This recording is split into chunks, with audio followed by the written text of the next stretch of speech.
प्रिय छात्रों, आज मैं योगा फिलॉसफी के तहत फिलॉसफी शब्द इसकी व्याख्या करने जा रहा हूं। इसका अर्थ होता है दर्शन।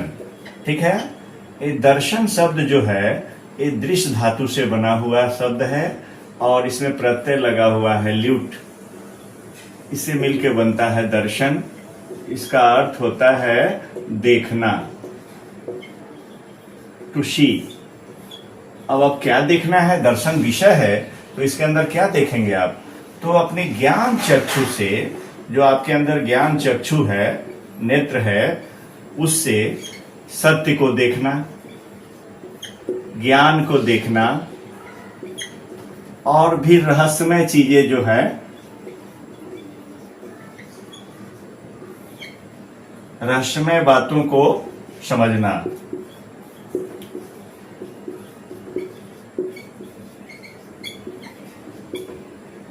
ये जीवन जीने की कला सिखाता है। ये क्या करता है? आपको जीवन जीने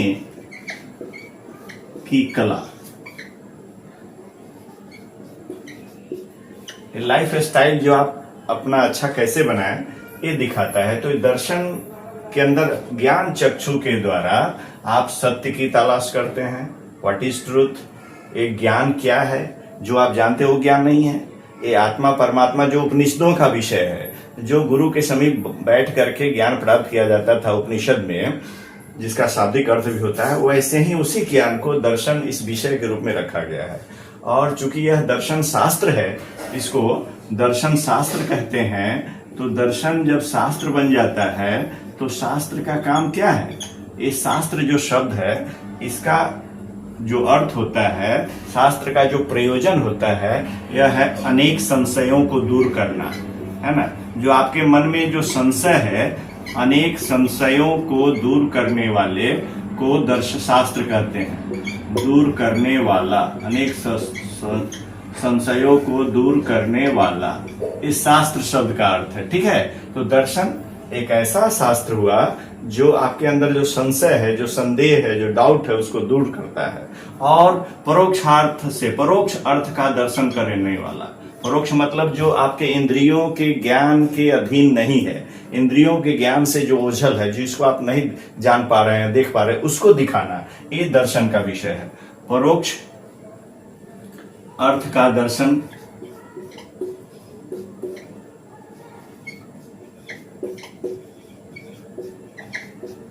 ये दर्शन का विषय हुआ कि अनेक संशयों को दूर करने वाला और परोक्ष अर्थ का ज्ञान कराना, है ना, या ज्ञान कराने वाला शास्त्र। ठीक है। ये दर्शन शास्त्र हुआ। अब इसके तहत बहुत सारी चीजें हैं। आप इंडियन फिलॉसफी को, जब इसके बहुत सारे विद्वान हुए दर्शन के, जैसे आपने देखा होगा सुकरात का नाम, प्लेटो का नाम, ये सब दार्शनिक थे, पाश्चात्य जगत के, यूनान के थे। और भी कई हुए हैं दर्शन शास्त्री। आपने इंडिया में आएंगे तो आप शंकराचार्य को ले सकते हैं, बहुत बड़े दर्शन शास्त्री थे। अद्वैत दर्शन उनका है। वेदांत दर्शन के अंतर्गत बहुत सारे दर्शन आए, जैसे अद्वैत दर्शन जिसके शंकराचार्य थे, रामानुज के द्वैत दर्शन हुए, विशिष्टाद्वैत, द्वैताद्वैत, ऐसे बहुत सारे वेदांत दर्शनों के प्रकार हैं। तो आप उसका आगे चल के उसका वीडियो होगा, जो दर्शन के कई प्रकार हैं वेदांत दर्शन के। आज मैं बताया कि दर्शन शास्त्र को आप क्या समझेंगे, क्या उसकी परिभाषा होगी, इसको आपने समझा। अब हम इंडियन फिलॉसफी, इसके जो बहुत सारे विद्वान इंडियन फिलॉसफी को हम बता रहे हैं कि क्या है। मैंने लिखा कि पाश्चात्य दार्शनिक में सुकरात का नाम, प्लेटो का नाम लिखा, थेल्स का नाम लिखा। भारतीय दार्शनिक में आप चलिए तो शंकराचार्य हैं, रामानुज हैं, वल्लभाचार्य हैं,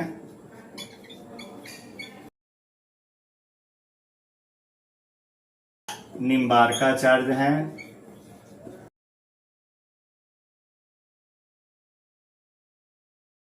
ऐसे बहुत सारे आचार्य हुए हैं। उसके बाद आप देखेंगे तो बौद्ध हैं, यानी बुद्ध, महात्मा बुद्ध हैं, महावीर हैं, ये सब दार्शनिक थे, है ना।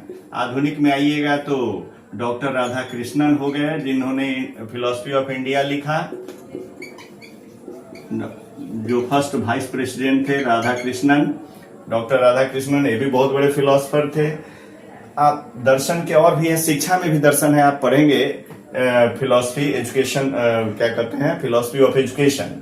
तो उसमें स्विस एक बहुत बड़े दार्शनिक हुए थे, स्विस दार्शनिक, स्विस कहते हैं स्विट्जरलैंड को, है ना, स्विस। तो स्विस दार्शनिक जो हुए थे उनका नाम है आपको जीन पियाजो, जिन्होंने चाइल्ड पर बहुत काम किया था, शोध, चाइल्ड साइकोलॉजी, साइकोलॉजी के रूप में दर्शन का साइकोलॉजी मनोविज्ञान से भी संबंध है। तो स्विस दार्शनिक हुए थे, उनका नाम था जीन पियाजो। इन्होंने 1920 में बहुत सारे इसमें सूत्र दिए थे अपने चाइल्ड साइकोलॉजी पर, है ना, इनका चाइल्ड साइकोलॉजी है। ये बहुत बड़े दार्शनिक भी थे, लेकिन ये क्या कहते हैं, शिक्षा शास्त्री थे, एजुकेशनल फिलॉसफी के बहुत बड़े विद्वान थे जीन पियाजो। उनके बहुत सारे सिद्धांत आज फ्रूटफुल है हमारे लिए। तो आपने देखा कि इन विद्वानों का नाम मैंने इसलिए लिख दिया कि आप इसको समझ पाए कि कौन कौन से दार्शनिक हुए थे, एक संक्षेप में। और बहुत सारे हुए हैं फिलोसफर्स हमारे इंडिया में, तो उसको आपने सुना होगा, बहुत सारे, कपिल का नाम सुना होगा, गौतम का नाम सुना होगा, बहुत सारे दार्शनिक हुए हैं। अब हम आते हैं इंडियन फिलॉसफी के कौन कौन से क्लासेज हैं उस पर। इंडियन फिलॉसफी यहाँ आप देख रहे हैं लिखे हुए हैं, तो इसके 2 क्लास होते हैं, इसका क्लासिफिकेशन करेंगे तो एक होता है जिसको आप कहते हैं आस्तिक दर्शन, आस्तिक दर्शन। भारतीय दर्शन को इसको अंग्रेजी में कहते हैं ऑर्थोडॉक्स, ठीक है। और दूसरा है नास्तिक दर्शन,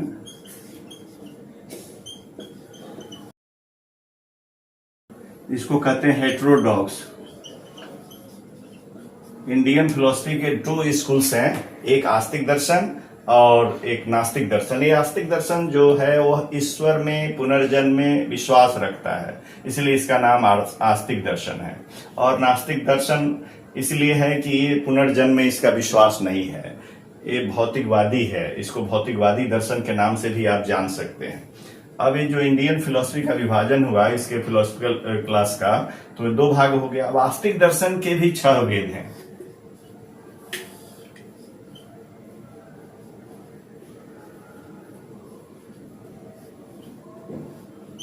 छह क्लास है आस्तिक दर्शन के। पहला है सांख्य,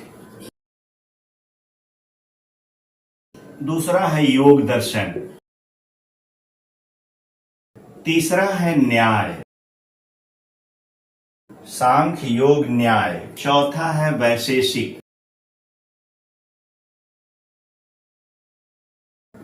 और 5वां है मीमांसा।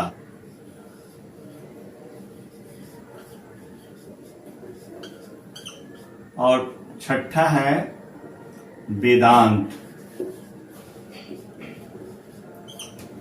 तो आपने देखा ये आस्तिक दर्शन के 6 भाग हैं, सांख्य दर्शन, योग दर्शन, न्याय दर्शन, वैशेषिक दर्शन, मीमांसा दर्शन और वेदांत दर्शन। ये आस्तिक हैं, ये सारे दर्शन आस्तिक दर्शन के अंतर्गत आते हैं। मैं आपको बता दूं, नास्तिक दर्शन के 3 भाग हैं। पहला है चार्वाक, जिसको लोकायत या भौतिकवादी दर्शन भी कहते हैं। रुकिए, ये लोकायत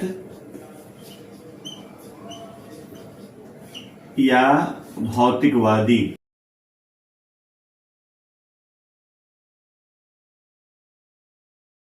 इसके जन्मदाता थे चार्वाक। उसके बाद है बौद्ध दर्शन, जिसके महात्मा बुद्ध थे, बौद्ध दर्शन। और तीसरा है जैन दर्शन, जिसके आप देखे होंगे, इसके ऋषभ देव थे पहले, और यहां से शुरू हुई यात्रा अंतिम महावीर पर गई, ठीक है। महावीर ऋषभ देव फर्स्ट थे, है ना। जैन दर्शन, तो आपने देखा ये 3 नास्तिक दर्शन में आते हैं। लोकायत भौतिकवादी, जिसके चार्वाक थे, चार्वाक, उनका कहना था कि ऋणम कृत्वा घृतम पिबेत, जावत जीवेत सुखम जीवेत, जब तक जियो सुखी से जियो, कर्जा लेकर घी पियो, ये चार्वाक का कहना था। यानी पूरी तरह से भौतिकवादी थे। कहा कि भस्मीभूतस्य देहस्य पुनरागमनम कुतः, इसीलिए पूर्णतः ये भौतिकवादी थे, भोग में विश्वास रखते थे। और बौद्ध दर्शन इसीलिए आया कि ये भी आपको पुनर्जन्म में विश्वास इनका नहीं है। इनके बहुत सारे अष्टांगिक मार्ग को देखेंगे, बहुत अच्छा है ये भी। और सम्यक दृष्टि, सम्यक कर्म, सम्यक समाधि, सम्यक संकल्प, सम्यक ज्ञान, ऐसे करके बहुत सारे इसके अष्टांगिक मार्ग हैं। और महात्मा बुद्ध और जैन दर्शन ऋषभ देव से शुरू होकर महावीर तक आए। इसमें 4 सिद्धांत पहले से आ रहे थे: सत्य, अहिंसा, अस्तेय, अपरिग्रह। 5वां महावीर जी ने इसमें ब्रह्मचर्य को जोड़ा, इसलिए महावीर का नाम बहुत ही प्रचलित हुआ, फेमस हुआ, प्रसिद्धि प्राप्त की। अब चलिए हम आस्तिक दर्शन में आए। आस्तिक दर्शन में सांख्य है, इसके प्रणेता कपिल हैं। ये सबसे प्राचीन दर्शन है। इसमें 25 तत्वों की व्याख्या की गई है सांख्य में, है ना। तो ये सांख्य दर्शन है। जैसे आपको प्रकृति है, पुरुष है, चित्त है, बुद्धि, अहंकार, पंच तन मात्र, क्या कहते हैं वो, इंद्रिया जो ज्ञानेन्द्रियां हैं और कर्मेंद्रियां हैं, 5 ज्ञानेन्द्रियां और 5 कर्मेंद्रियां, और उन इंद्रियों के विषय, है ना। फिर उसके बाद मन जो उभयात्मक है, ज्ञानेन्द्रियां भी है और कर्मेंद्रियां भी है। क्यों? दोनों का नियामक है, दोनों का नियमन करता है, रेगुलेशन करता है मन। तो इस सब की व्याख्या सांख्य दर्शन के अंदर की गई है। फिर योग दर्शन उसी में जुट गया। तो सांख्य के प्रणेता हो गए कपिल, योग के प्रणेता हो गए पतंजलि। योग दर्शन इनके नाम से जाना जाता है। और दूसरा न्याय दर्शन, इसके प्रणेता है गौतम। इसमें तर्क की प्रधानता होती है ना। न्याय दर्शन, इसके प्रणेता है गौतम। वैशेषिक दर्शन, इसके प्रणेता है कणाद। आपने देखा होगा एटॉमिक जो थ्योरी है, सबसे पहले कणाद ने दिया था एटॉमिक थ्योरी।